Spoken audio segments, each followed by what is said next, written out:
So guys நான் 1500 level reach பண்ணிட்டேன். இப்போ கிங் ரெட் டெட் கிட்ட பேசி நம்ம தேர்ட் சியோட அந்த அது பேர் என்னது குஸ்ட்டை வந்து நம்ம ஸ்டார்ட் பண்ண போகிறோம்.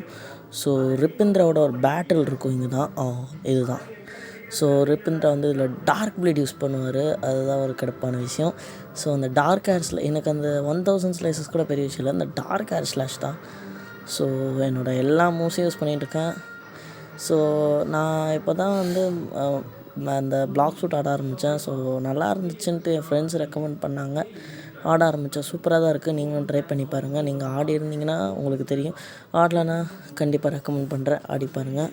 ஸோ இது தேர்ட் சி போகிறது தான் ஏன் எடுக்கிறேன், அதுக்கு முன்னாலேருந்து எடுத்துருக்கலாம்டா. எனக்கு ஆடுறதுக்கு சரியாக டைம் கிடைக்கல, நானே கொஞ்சம் கொஞ்சம் என் ஃப்ரெண்ட்ஸ் ஹெல்ப் பண்ணி தான் நானே வந்திருக்கேன். இன்னும் ஃபுல் ஹெல்த்து கட்சின்னு வரும்ல, மறந்துட்டேன்.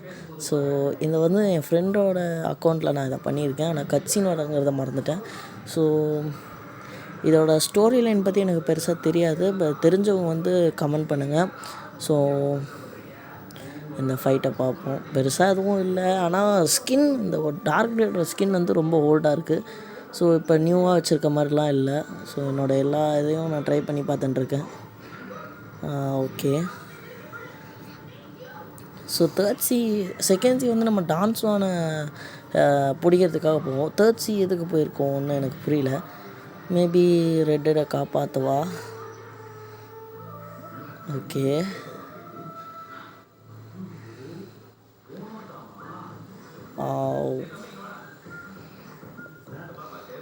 ஸோ உங்கள் யாருக்காவது அந்த ரிப்பிந்திராவோட ஹேட்டை அந்த அக்சசரி இல்லாமல் சும்மா அவத்தாரில் வைக்கிற மாதிரி ஏதாவது